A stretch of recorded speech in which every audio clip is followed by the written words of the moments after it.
Imagine waking up tomorrow morning and discovering that every decision you've ever made, every path you chose, every word you spoke, every dream you abandoned was decided not by you, but by an invisible committee of voices that have been living rent-free inside your skull. Your parents' expectations, your teacher's warnings, your friends' judgments, the sneering critic who told you that you weren't talented enough, the lover who made you feel small, the society that whispered what success should look like, what happiness should feel like, what you should become.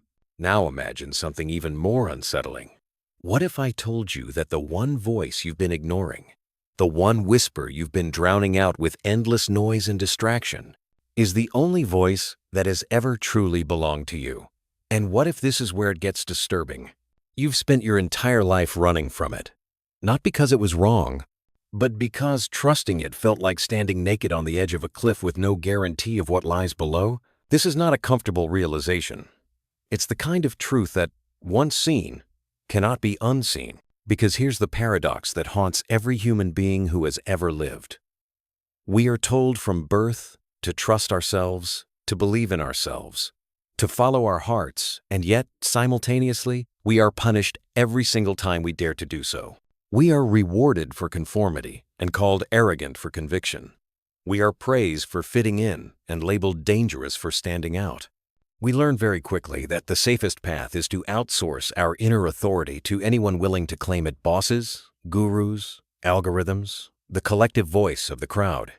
But what happens when you've followed every external command, checked every box, played by every rule, and you still feel hollow? What happens when you look in the mirror and realize you've become a stranger to yourself, a ghost haunting your own life, mouth moving to words someone else wrote, hands building a future someone else imagined? That moment of recognition, that terrible, beautiful, devastating moment, is where transformation begins. Centuries ago, a man named Machiavelli sat in exile, stripped of power, betrayed by the very systems he once served. And in that isolation, he made a discovery that would echo through the ages.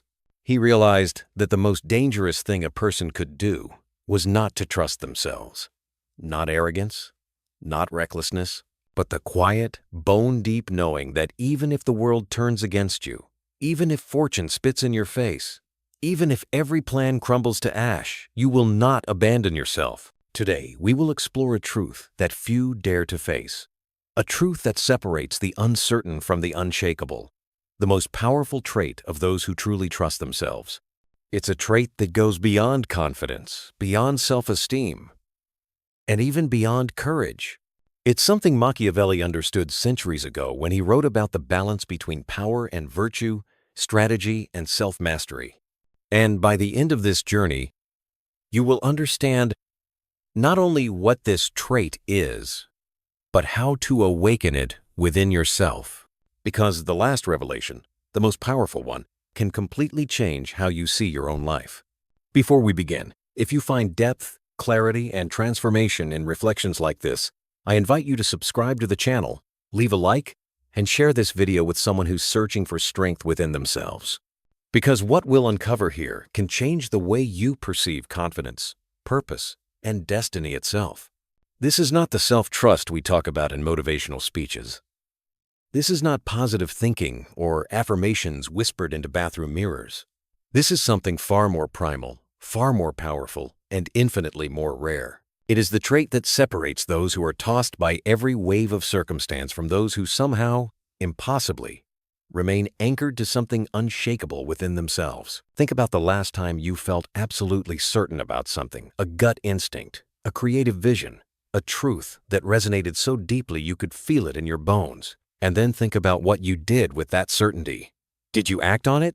Or did you hesitate, second guess, poll your friends, search for evidence, wait for permission, hope for a sign? How many of your deepest truths have you buried under the weight of, what if I'm wrong?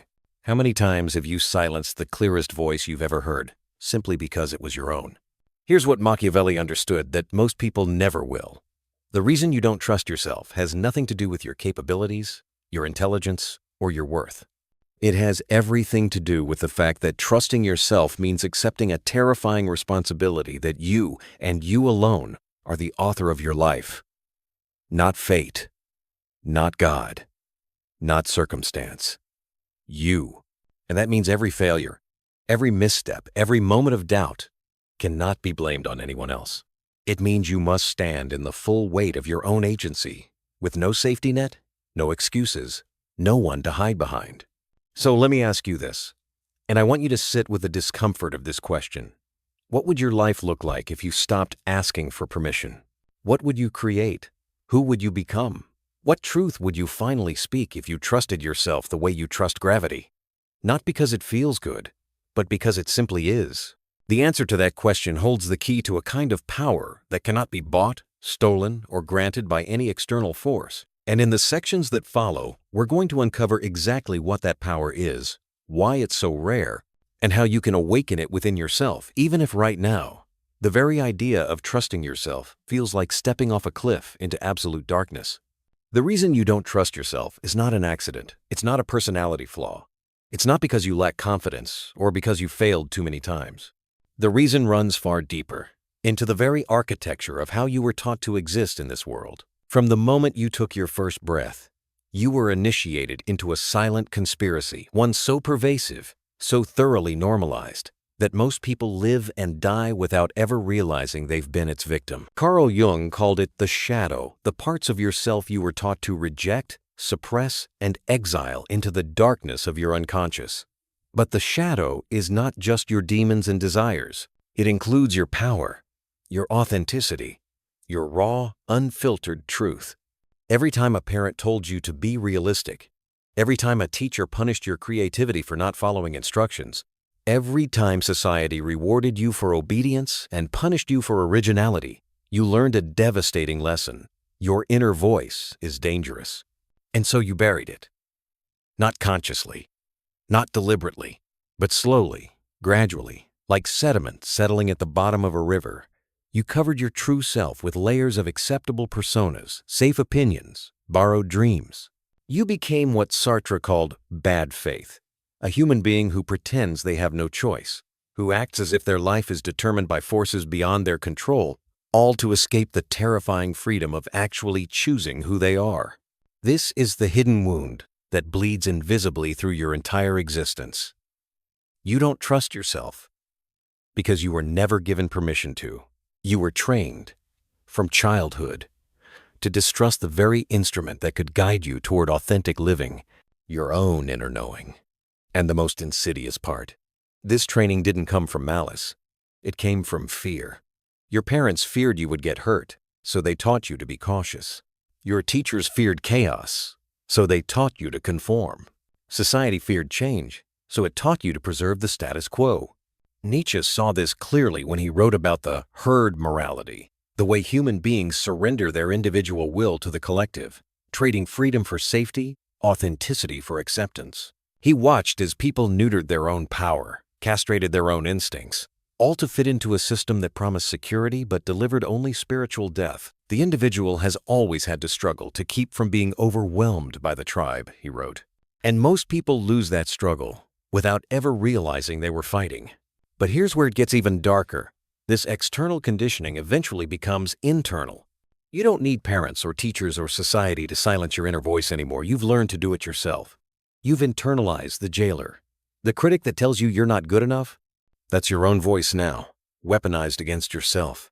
The doubt that paralyzes you before taking action, that's learned behavior, a reflex conditioned into you through years of punishment for being yourself.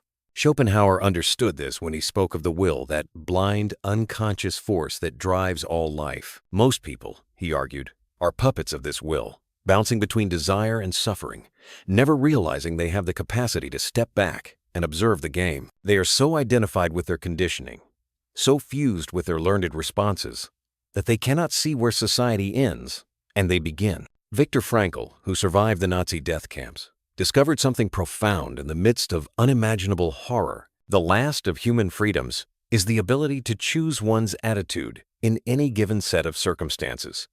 But most people never claim this freedom. They remain prisoners not of external camps, but of internal ones, mental prisons constructed from limiting beliefs, inherited fears, and the accumulated weight of every time they were told no when their soul screamed yes. This is why self-trust is so rare. It's not just a skill you need to develop. It's a rebellion you need to wage against every voice that ever told you that you were not enough, that your instincts were wrong, that your truth was dangerous. It means excavating through layers of conditioning to find the bedrock of who you actually are beneath who you were told to be. And here's the cruelest irony. The people who tried to silence you often did so out of love. They genuinely believed they were protecting you from pain, from failure, from the harsh judgment of the world. They had no idea they were severing you from the one thing that could actually save you, your own unshakable center, so you cannot even hate them for it. You can only recognize the pattern, see how fear perpetuates fear across generations, and choose consciously, deliberately, to break the cycle within yourself. But what happens when you don't break the cycle? What are the invisible costs of living disconnected from your own inner authority? Most people never calculate this price because it's paid in a currency they don't recognize, not in money or time, but in vitality, in authenticity, in the slow erosion of the soul. The first consequence is what psychologists call decision fatigue, but it's far more insidious than that clinical term suggests. When you don't trust yourself, every single choice becomes an existential crisis. What to wear, what to eat, what career to pursue, who to love. Each decision requires an exhausting process of external validation, polling friends, researching endlessly, seeking signs from the universe, anything to avoid the terrifying responsibility of simply choosing. You become paralyzed not by lack of options, but by lack of internal authority. And this paralysis doesn't just waste time, it slowly teaches you that you are incapable of navigating your own life. Neuroscience reveals something devastating here. Your brain has a negativity bias, an evolutionary mechanism designed to keep you alive by remembering threats more vividly than rewards. But when combined with a lack of self-trust, this bias becomes a prison. Every past mistake becomes evidence of your incompetence. Every moment of doubt becomes proof that you can't be trusted. Your own mind weaponizes your history against you, and you begin to live not from possibility but from the accumulated trauma of every time you got it wrong. This is what Aldous Huxley warned about in his observations of human consciousness. We become enslaved not by external tyrants, but by our own mental conditioning. We build invisible cages from our fears and call them being realistic. We mistake anxiety for wisdom and caution for intelligence. And all the while, we're suffocating the one force within us that could actually lead us toward a life worth living. The second consequence runs even deeper. You begin to resent yourself, not consciously, not obviously, but a quiet, corrosive self-betrayal starts to accumulate in your psyche. Every time you ignore your intuition, and it turns out to be right, a small part of you dies. Every time you silence a creative impulse to please someone else, you strangle a piece of your own aliveness. Every time you say yes when you mean no. Every time you pretend to agree when you disagree. Every time you hide your truth to keep the peace you are teaching yourself that you are not worth standing up for. And this self-betrayal doesn't stay contained. It leaks into everything. It shows up as passive-aggressive behavior, as chronic dissatisfaction, as that hollow feeling of going through the motions of a life that doesn't feel like yours. It manifests as imposter syndrome, that nagging sense that you're a fraud, that any success you achieve is just luck, that you don't deserve what you have. But here's the truth that imposter syndrome is trying to tell you. You feel like a fraud because you are one, not because you lack skill or worth, but because you're living someone else's version of your life. The third consequence is perhaps the most tragic. You become invisible to yourself. There's a concept in psychology called disassociation, when the mind disconnects from present experience as a protective mechanism. But there's a quieter, more socially acceptable form of dissociation that most people live in constantly. You go through your days on autopilot, numb to your own desires, disconnected from your own truth, sleepwalking through a life that feels more like a performance than an experience. You know you're unhappy, but you can't quite articulate why. You know something is missing, but you've forgotten what it feels like to be whole. Machiavelli observed this phenomenon in the courts of Renaissance Italy, men who had surrendered their inner authority to fortune, to powerful patrons, to the whims of circumstance. They lived in constant anxiety, always adjusting, always performing, always trying to read the room and position themselves accordingly. And what did it get them? Temporary safety, perhaps. But never power. Never peace. Never the deep satisfaction of knowing they lived according to their own design. This is the trap that most people fall into without realizing it. They trade authenticity for acceptance, conviction for comfort, self-trust for social approval, and the world rewards this trait at first. You get praised for being agreeable, for fitting in, for not rocking the boat. But the reward is poison, because with every piece of yourself you sacrifice for external validation, you lose a little more connection to the inner compass that could actually guide you toward a meaningful existence. The final, most devastating consequence is this. You begin to attract and create circumstances that confirm your lack of self-trust. It's a self-fulfilling prophecy. When you don't believe in your own judgment, you make poor decisions. When you make poor decisions, you accumulate evidence that you can't be trusted. When you can't be trusted, you become even more dependent on external guidance. And the cycle tightens, year after year, until you wake up one day and realize you've become a stranger to yourself, a carefully constructed persona with no one home inside. This is the unseen trap. This is the silent cost of not trusting yourself. And the truly terrifying part? Most people never escape it because they never even realize they're caught.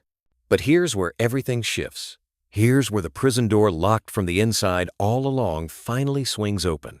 Because the moment you recognize that you've been living according to someone else's script is the same moment you gain the power to write your own. This recognition is not comfortable. It's not gentle. It's a violent awakening, like being shaken from a dream you didn't know you were having. But it is necessary. And it is the beginning of true freedom. The rebellion against self-distrust starts with a radical act. You must stop seeking certainty. This sounds counterintuitive, even dangerous. Every fiber of your conditioning screams that certainty is what you need. More information, better strategies, clearer signs, guaranteed outcomes. But this is the lie that keeps you trapped. Certainty is a myth. It doesn't exist. It never has. And those who appear most certain are often the most deluded, mistaking rigidity for strength. Dogma for conviction. Machiavelli understood this deeply. He wrote that fortune, that unpredictable force that governs so much of human life, is like a river. When it floods, it destroys everything in its path. But those who survive are not those who try to stop the river. They are those who, in times of calm, build channels and levees to guide its flow. In other words, you cannot control what life throws at you. You can only control how prepared you are to adapt. And that preparation doesn't come from predicting the future. It comes from trusting that whatever happens, you will find a way through it. This is the first shift. Replace the need for certainty with the cultivation of resilience. Resilience is not about being unbreakable. It's about knowing you can rebuild. It's the quiet confidence that says, I don't know what's coming, but I know I can handle it. This shift alone will change everything. Because when you stop waiting for guarantees before you act, you suddenly become free to move. The paralysis lifts. The obsessive planning stops. You begin to act from instinct, from intuition, from that deep inner knowing that has been waiting patiently for you to listen. But how do you cultivate this? How do you train yourself to trust when every past experience has taught you doubt? The answer lies in a practice that most people avoid at all costs. Solitude. Not loneliness, not isolation, but deliberate, chosen solitude where you strip away all the noise and sit with yourself unfiltered, unperformed, undefended. Machiavelli himself discovered this in his exile. Stripped of power, removed from the political stage, he was forced into silence. And in that silence, something extraordinary happened. Without the constant input of others' opinions, without the need to position himself strategically, he could finally hear his own thoughts clearly. He could see patterns he'd missed. He could access wisdom that the chaos of public life had drowned out. The Prince, his masterwork, was not written from a throne. It was written from solitude, from the clarity that only emerges when you stop performing and start listening. This is your work now. Create space for solitude, not once, but regularly, daily, if possible. Sit in silence, without your phone, without distractions, without anything to do but be with yourself. At first, it will be uncomfortable. Your mind will race. Anxiety will surface. You'll want to escape back into the numbing comfort of busyness. But if you stay, if you endure through that discomfort, something shifts. the noise begins to settle. And underneath it, you'll hear something you haven't heard in years, maybe ever. Your own voice, clear and certain, telling you exactly what you need to know. The second practice is equally crucial. Start taking small actions based purely on your own judgment, without asking for permission or validation. Not reckless actions, not life-altering decisions, but small, daily choices where you trust yourself completely. Maybe it's speaking an unpopular opinion. Maybe it's creating something without seeking feedback first. Maybe it's making a decision and sticking with it, even when doubt creeps in. What you're doing here is retraining your nervous system.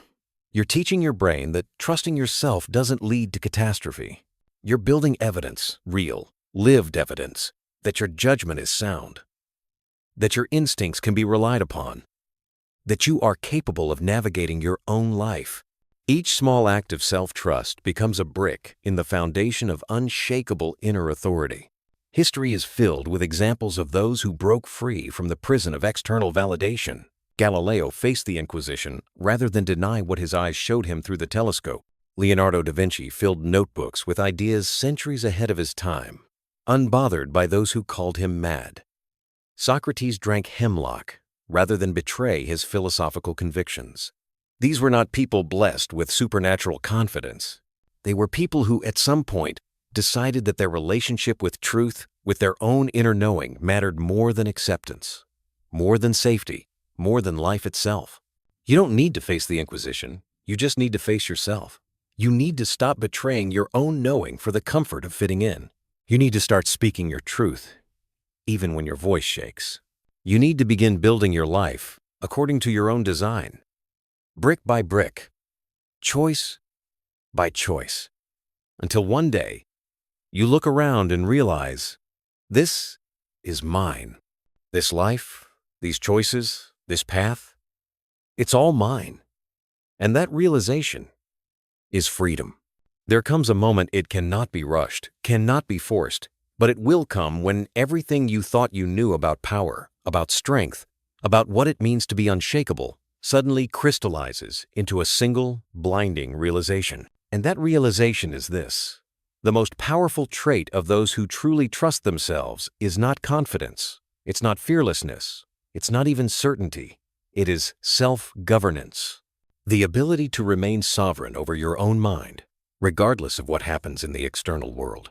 This is what Machiavelli was really teaching all along, hidden beneath his controversial writings about princes and power. When he spoke of virtù, he wasn't talking about morality or ethics. He was talking about that raw, undeniable force of character that allows a person to bend circumstance to will, to navigate fortune's storms without losing their center, to act with clarity, even when the ground beneath them is shaking. He was describing someone who has achieved mastery not over others, but over themselves. Think about what self-governance actually means. It means that no external event, no betrayal, no loss, no unexpected catastrophe can remove you from your own throne. It means that your peace is not conditional on circumstances aligning with your preferences. It means that your sense of worth doesn't fluctuate with praise or criticism. It means you have become, in the truest sense, ungovernable by anything except your own principles, your own truth, your own inner authority.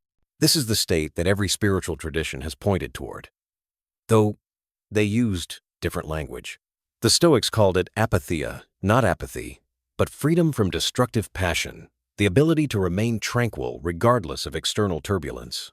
The Buddhists speak of equanimity, that centered awareness that neither clings to pleasure nor recoils from pain. Machiavelli, writing from a political rather than spiritual perspective, saw it as the mark of true power, the leader who could face both fortune and misfortune with the same composed authority, because their strength came from within, not from circumstance. But here's what makes this realization so transformative. Self-governance is not about control. This is the paradox that trips most people up. They think trusting themselves means controlling outcomes, predicting results, forcing life to bend to their will. But that's still slavery. Slavery to outcomes, to expectations, to the need for things to be a certain way. True self-governance is the opposite. It's the freedom that comes from letting go of what you cannot control and mastering what you can, your responses, your choices, your internal state. When you reach this state, something extraordinary happens. Life stops feeling like a battle and starts feeling like a dance. Not because challenges disappear, they don't. Not because pain goes away, it doesn't. But because you've stopped resisting the fundamental nature of existence, which is uncertainty, impermanence, constant change. You've learned to move with it rather than against it. You've become like water, formless yet powerful, yielding yet unstoppable, adapting to every container yet never losing its essential nature.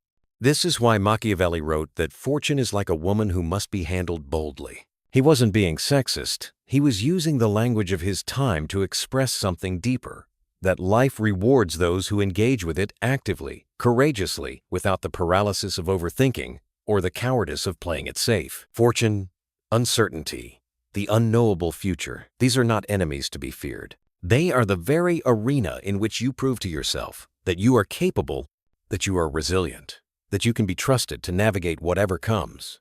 And here's the final, most liberating truth.